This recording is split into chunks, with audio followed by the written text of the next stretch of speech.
Hello everybody, I am Boofire191. Star Wars The Force Unleashed was one of the last actually good Star Wars games to come out, which didn't have LEGO in the title. The central idea behind the story was that Darth Vader had a secret apprentice who killed Jedi. His name was Galen Marek, otherwise known as Starkiller. The story unto itself was interesting with a few twists and turns that made for some great moments. Galen's journey of starting out as a Sith assassin, a villain, and slowly turning into a redeemed man who laid the foundation of the Rebel Alliance is one that was highly entertaining. With that said, it did suffer the fate that all prequels have to suffer. It had to fall in line with what came before. This meant that Galen had to die so that Luke could usher in the return of the Jedi. Want to make it clear, him dying was not bad. In fact, his death was a great bittersweet ending which rounded out his character nicely. However, one has to ask, what would happen if The Force Unleashed wasn't bound by the problems inherent with prequels? What would happen if the story's resolution wasn't set in stone? What would happen if the future could be altered by the character's actions? What would happen if Galen Marek survived? Well, dear viewers, that is the question which I endeavor to answer in my own way. Since this is all speculative anyway, I want to state that this is just my own interpretation, or rather, the story I'd tell if he survived.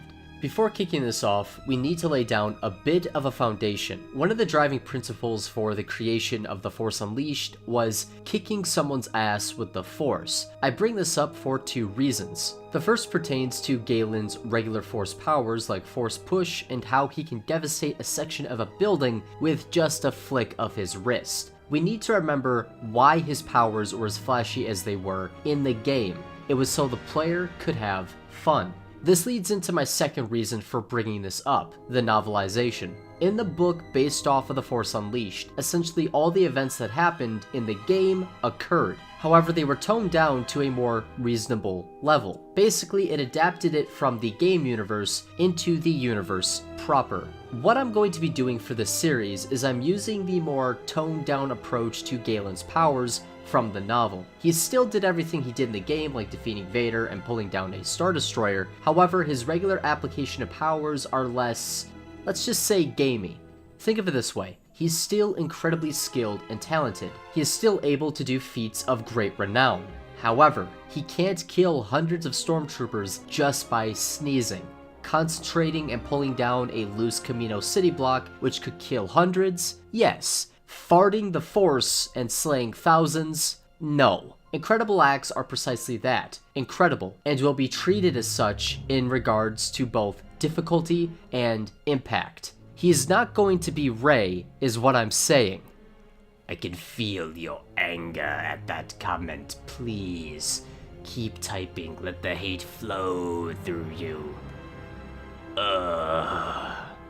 First and foremost, we need to establish how Galen survived in the first place. For this, we're going to say he followed the traditional light side path and fought the Emperor to buy others time to escape. During the lightning clash at the end, however, Galen decides to sidestep when close to the Emperor and force push him away. The idea here is it caught Palpatine by surprise, and he wasn't expecting the power behind Galen's push. In the confusion of such a display, Galen rushes to the rogue shadow and flees with the others. Admittedly, this is the most shaky part of this idea due to the story itself being built to kill him at the end, but I think it works. One way or another he survives, and if he didn't, then the video wouldn't exist. Now it's time for things to get complicated. When the Corellian Treaty was being drafted and eventually signed, the division of power went like this. Bail Organa would provide funding, Garm Bel Iblis would provide ships, Mon Mothma would provide soldiers, and Galen Marek would be the figurehead who represented the Force. He would be the one who represented the days of the Old Republic. He would represent the Jedi. It was a solid plan which had one major failing: Galen's intentions for creating the rebellion, or rather, Vader's plans for its creation.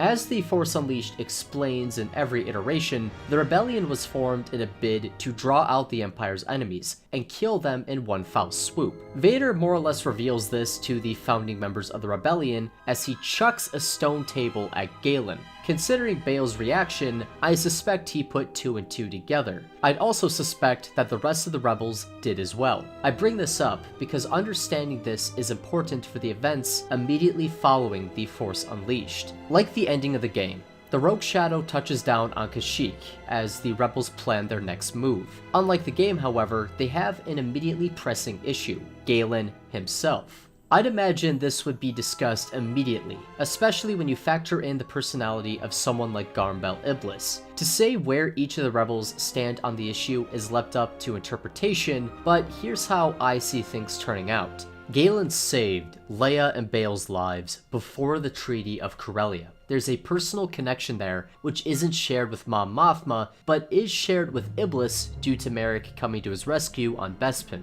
The difference between the Organas and Iblis, however, comes down to family. Galen saved the life of Bael's adopted daughter, a daughter he viewed as truly his own. It's a debt which few things could ever compare to. The same holds true for Leia.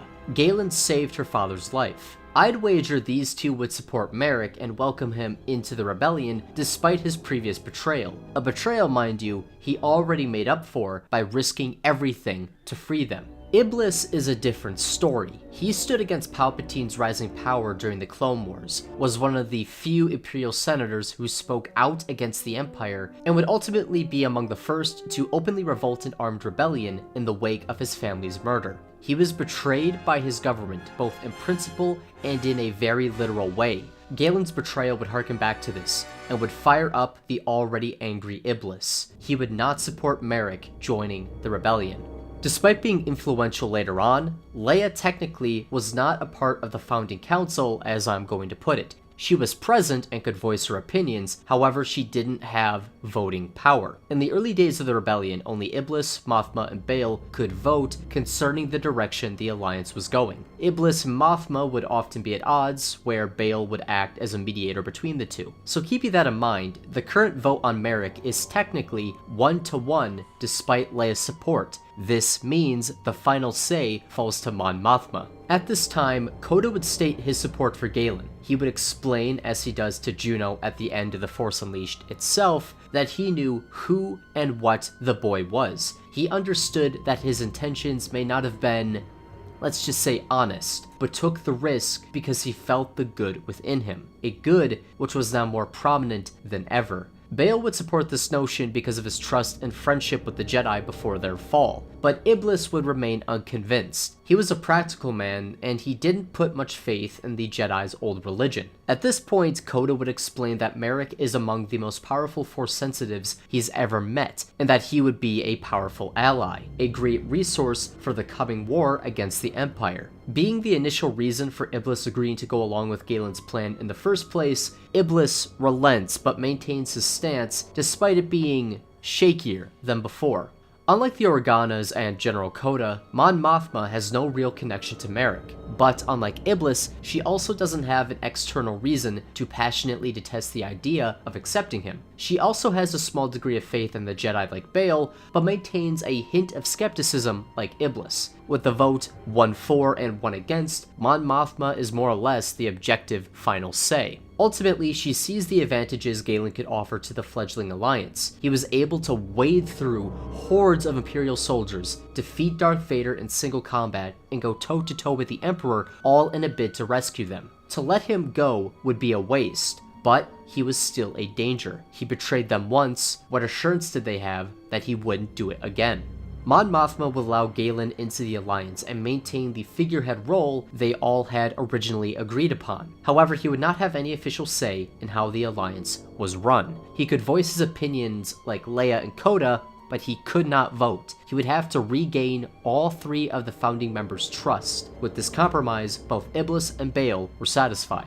Following this, there was a formal declaration of rebellion, which was broadcasted across the entire galaxy. To say it didn't end well is a bit of an understatement. Several systems declared their support for the Alliance, and were then soundly crushed by the Imperial military. At the same time, the rebellion launched its first major operation called Operation Domino. This would ultimately end in disaster. The idea posed by Mon Mothma was to call in allied sector forces who would combat the Imperial army in massive battles. The issue with this, however, was due to the soldiers' inexperience. The Empire soundly crushed almost every rebel attack with a few exceptions, chief among them being Dak, or Mon Calamari, which happened at the tail end of the operation, which will be discussed later.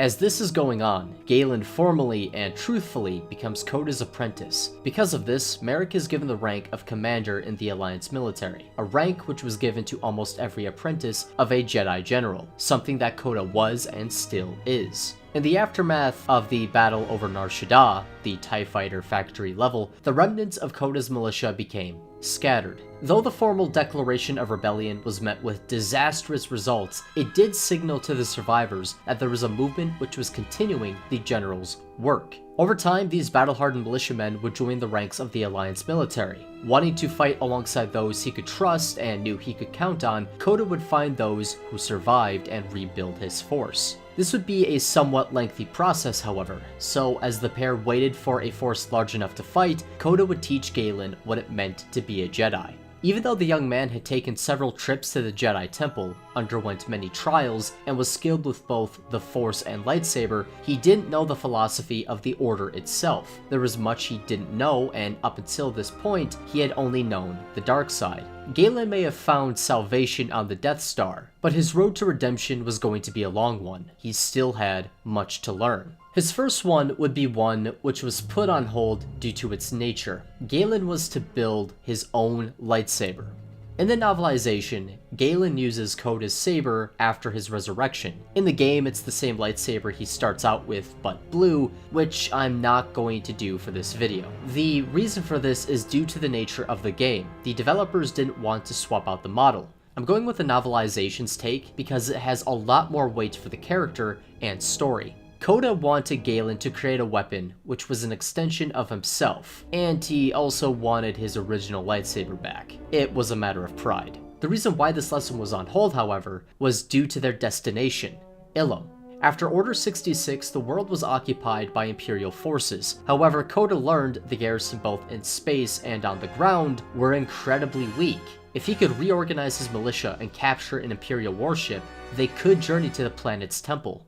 Time would pass, and with his militia large enough, Coda would attack Imperial forces who were patrolling over the Hutt-controlled world of Elysia. In this battle, the Alliance would capture a Nebulon B frigate which was named the Salvation by Mon Mothma. Juno Eclipse would then become its captain, and it would serve as the rebel flagship in the coming battles of Ilum and Kamino. Alright guys, that's all I've got for this week's video. The next part may not be next week, but it will be soon. This is following Legends continuity, that should be apparent, but I wanted to get that out there proper. And, yeah, tell me what you thought down below.